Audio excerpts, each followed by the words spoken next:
अस्सलाम वालेकुम students, how are you? Hopefully you are well and good. अच्छा, आज हमारा MTH 601 की असाइनमेंट नंबर 2 है, जिसका सेशन इंचार्ज जो है हमारे इरफानुल्लाह हैं। 10 नंबर का क्वेश्चन है, आज इनकी लास्ट डेट है और ये आपने क्वेश्चन पढ़ लेना है कि यहाँ आपको ना 4 वर्कर्स हैं और 4 ही आर्डर दिए गए हैं, जॉब्स हैं। आपने इनका ना हंगेरियन एल्गोरिथम के ज़रिए ऑप्टिमल असाइनमेंट निकालना है और मिनिमाइज़ करना है टोटल मैन आवर।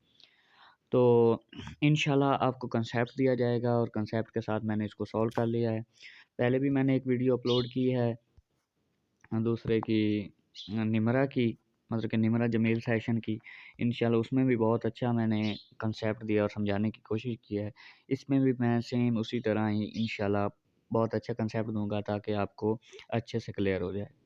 सबसे पहले जो मैट्रिक्स गिवन है वो हमने लिख लिया, जॉब्स ये हो गई, ये वर्कर ऊपर वर्कर था मैंने वो छोड़ दिया, ABC लिख लिया, ये उसकी हमने रकमें लिख ली। अब अगर गौर करें ना तो ये चीज़ है ये एक मैट्रिक्स बन गया है। अब इसमें देख लेते हैं रोज़ कितनी है 1, 2, 3 और 4, 4 रोज़ हैं, कॉलम कितने हैं 1, 2, 3 और 4। तो 4 बाय 4 का हो गया। तो यहाँ पे हम कह सकते हैं the matrix is in the form of n by n where is order of the matrix and n is equal to 4 hence the matrix is balanced. अब ये मैट्रिक्स क्या है? बैलेंस्ड है। अगर मैट्रिक्स बैलेंस ना होता, बैलेंस्ड अनबैलेंस्ड होता तो फिर और यानी कि उसमें मिनिमाइज़ नहीं उसमें मैक्सिमाइज़ करते। अच्छा, अब हमने क्या करना है? मिनिमाइज़ करना है। So the following step are the followed to find optimal assignment solution. Step 1 ये आपने बड़े ध्यान से समझना है। स्टेप 1 क्या होता है कि we subtract minimum value in the each row all the element its row we obtain. अच्छा, अब इसके कहने का मतलब क्या है कि ये जो हमें मैट्रिक्स दिया गया है इसमें जो पहली रो है, ये वाली रो है, इसमें देखो सबसे मिनिमम वैल्यू कौन-सी है? तो वो 10 है। तो सब में से 10 माइनस करेंगे, ये 0 हो गया, यहाँ पे 10 आ जाएगा, यहाँ पे 8, यहाँ पे 4 बच जाएगा। इसी तरह नीचे वाली रो में इसमें छोटी वैल्यू कौन-सी है जी? 9 है। तो यहाँ से 15 माइनस 9 करेंगे तो हमारे पास कितना बच जाएगा? 6 बच जाएगा। ये कितना बच जाएगा? ये हमारे पास यानी कि और 16 बच जाएगा। ये कितना बच जाएगा? ये भी 16 बच जाएगा। इसी तरह नेक्स्ट जो हमारे पास ये यानी कि थर्ड हमारे पास रो होगी। इसमें छोटी वैल्यू कौन-सी है? 12 है। इसमें से माइनस, माइनस और नीचे भी इसी तरह करेंगे। तो मैंने लिखा कि in has first row minimum values 10 and second row minimum values 9।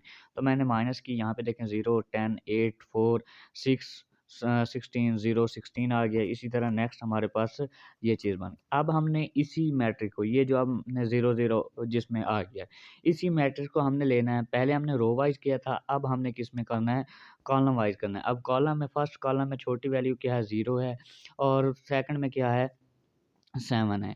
तो इसमें ना एक ही ऐसा कॉलम होगा जिसमें एक कोई ज़ीरो नहीं होगी और वो देखें, इसमें देखें तो एक ज़ीरो आ गई, इसमें देखें तो एक ज़ीरो आ गई और इसमें देखना आपके पास और इसमें भी एक ज़ीरो होगी और लेकिन बी वाले में ज़ीरो नहीं है। यहाँ पे देखें, अगर डी वाले की बात करें तो 2 ज़ीरो है लेकिन इधर हमारे पास ज़ीरो नहीं है।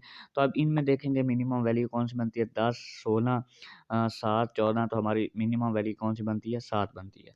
अब ये वैल्यू इनमें से माइनस कर देंगे। जब माइनस की तो हमारे पास ये चीज़ बन के आ गई। यानी कि आप देखें इसमें भी 0 है, रो में देखें, कॉलम में देखें 0 है।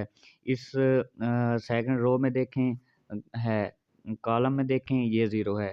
थर्ड में देखें ये 0 है, ये 0 है और कॉलम में भी 0 है, इधर भी 0 है। तो हम स्टेप 3 लिखते हैं, in this way make sure that the matrix each row and column has at least 1 zero element. तो वो हमने देख लिया है कि एट लीस्ट 1 ज़ीरो तो है ही सही। ज़्यादा हो तो वो तो वेल एंड गुड, लेकिन मिनिमम एक देखनी है। उसके बाद so now draw minimum number of horizontal an and the vertical lines an to cover all 0। If अब यहाँ पे ना ये इस बात को समझना है, क्या कहता है? If n is equal to n then the solution is optimal. If n less than n go to the next step. अब इस n का क्या मतलब है? जो कैपिटल N हमने लिखा है इसका मतलब है कि हम जो लाइनें डिलीट करेंगे, जो हम इस तरह, ये नीचे मैं आपको समझाता हूँ। अगर उनकी तादाद और छोटे n की तादाद बराबर है तो हमारा सॉल्यूशन ऑप्टिमल है। अगर ये लेस देन है तो आपका सॉल्यूशन ऑप्टिमल नहीं है, हमें दोबारा स्टेप यही करने पड़ेंगे। अब देखें हमने क्या करना होता है, हमने ज़ीरो को कवर करना होता है। जब हमने ज़ीरो को कवर करना होता है, तो यहाँ पे देखें सबसे पहले हम रो वाइज़ करते हैं। रो वाइज़ में मैक्सिमम जिसमें ज़ीरो हैं उसको कवर करते हैं। तो मैक्सिमम ज़ीरो की बात करें तो हम रो 3 में देखें तो हमारे पास कितनी है, आपके पास 2 ज़ीरो हैं। तो इनको सबसे पहले हमने कवर कर लिया। उसके बाद नेक्स्ट में देखते हैं कि हमारे पास और किसी में है, नहीं है। अब हम कॉलम वाइज़ को चेक करते हैं। तो ये हमारे पास एक थी, इसको कवर कर दिया। ये एक थी, कवर होगी, और ये हमारे पास लास्ट में थी, ये कवर होगी। अब हम क्या करते हैं कि जो-जो ज़ीरो हैं उनको यानी कि इस तरह ये हम मार्क कर लेते हैं। नेक्स्ट देखें, अब क्या है कि so here minimum number of lines n is equal to 4। अब अगर हम बात करें तो ये लाइनें हमने कितनी ड्रा की हैं, एक ये लाइन, एक ये और एक ये, 4 हैं। तो 4 बराबर 4 आ गया। सो अब हमारा जो सॉल्यूशन है वो ऑप्टिमल है। सो अब जॉब 1 के लिए यहाँ पे देखें, अब पहले में यहाँ पे जॉब 1 है और 0 कहाँ पे है, यहाँ पे है। तो जॉब 1 किसको असाइन हुई, ए को।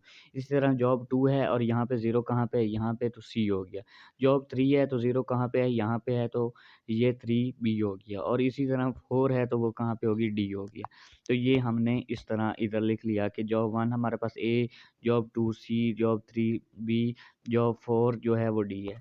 ऑप्टिमल सॉल्यूशन के लिए अब क्या करते हैं, अब ये जो ए, सी और बी की वैल्यू है जॉब्स के लिहाज से, तो वो हम चेक करेंगे। अब ये जो मैट्रिक्स, पहला मैट्रिक्स का आपको गिवन था, उसी में देखना है। जॉब 1 में हमारे पास कौन-सी थी, ए, ये 1 और ए थी, तो ये हमारे पास वैल्यू होगी 10। जॉब 2 में हमारे पास कौन थी, सी वैल्यू थी, और सी और 2 में यहाँ पे देखें कौन-सी आ गई, 9।